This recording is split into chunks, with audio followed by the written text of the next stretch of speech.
ரொம்ப கும்பல் இதெல்லாம் கிடையாதுண்ணா. இது ஒரு திட்டமிட்ட மாதிரி ஒரு மாதிரி பண்ணியிருக்காங்க. அதெல்லாம் கிடையவே கிடையாது. உயிரிழப்பும் எந்த இதுவுமே கிடையாது. இவங்களா பார்த்து ஒவ்வொன்று பண்ணிட்டு இருக்காங்க. இதெல்லாம் அந்த கடவுள் கேட்பாருண்ணா. கண்டிப்பாக விஜயன் தான் வருவார். அந்த கடவுள் கேட்பாங்க. இல்லை, ஏன் நம்மளாலே இங்கே பார்க்க முடிஞ்சது. நிறைய பேர் ஆம்புலன்ஸ்க்கு அழைச்சிட்டு போனாங்க. ஒரே நிமிஷம், பாதுகாப்பு இல்லைங்கிறத விட வெறும் ஆம்புலன்ஸ் எவ்வளோ ஆம்புலன்ஸ் போகுது தெரியுங்களா? வெறும் ஆம்புலன்ஸ் எத்தனை ஆம்புலன்ஸ் போகுது தெரியுங்களா? வெத்த ஆம்புலன்ஸ் எவ்வளோ ஆம்புலன்ஸ் போகுது தெரியுங்களா? அவ்வளோ ஆம்புலன்ஸ், வெறும் ஆம்புலன்ஸ் அவ்வளோ ஆம்புலன்ஸ் போச்சு. வெறும் ஆம்புலன்ஸ் போச்சுண்ணா. இந்த இடத்துல 60 பேர் செத்துருப்பாங்க. மூச்சு சுத்தி அவ்வளவு சின்ன இடம். அந்த இடத்துல எங்கிட்ட ஒரு சின்ன சந்து கூட இல்லைங்களா? எப்படி போனாலுமே இங்கிருந்து கோவில் ரோட்டுக்கு போட்டு அதை விட்டு நான் முடிவு கொண்டு வேணா வரணும். இடத்துல சந்து கூட இல்லைண்ணா. எப்படின்னா போறது? ஒரே ஒரு விஷயம், அங்க கேட்ட இடத்துக்கு கொடுத்துருக்கலாம்ல. மக்கள் அதிகமா கூடுவாங்க.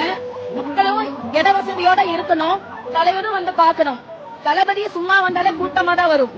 இன்னைக்கு அவர் ஒரு கட்சி தலைவரா வர்றப்போ இன்னும் எதிர்பார்ப்போடு அதிகமான மக்கள் வரத்தான் செய்வாங்க. அப்ப தகுதியான இடத்தை கொடுத்திருக்கலாம்ல. மற்ற கட்சிகள்ல நீங்க எல்லா இடத்துக்கு எவ்வளவு பெரிய இடத்தை கொடுக்குறீங்க. அப்ப தமிழக வெற்றி கழகத்துக்கு இடம் கொடுத்து எங்க பையன் தான் 13 வயசு விஜய் பாக்கிறதுக்கு தான் வந்தோம். இன்னும் இடத்துல ஒரு போலீஸ் கூட இல்ல.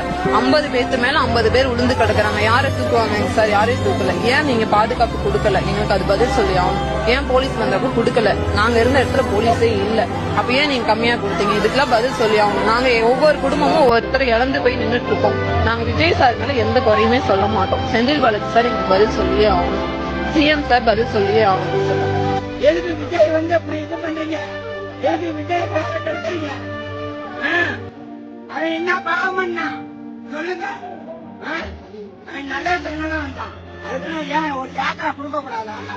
ஏன் இடம் நான் வாங்கி போட்டாரு சந்தோஷமா கொண்டாடுனீங்கல்ல. கொட்டு மேல வச்சுக்கல.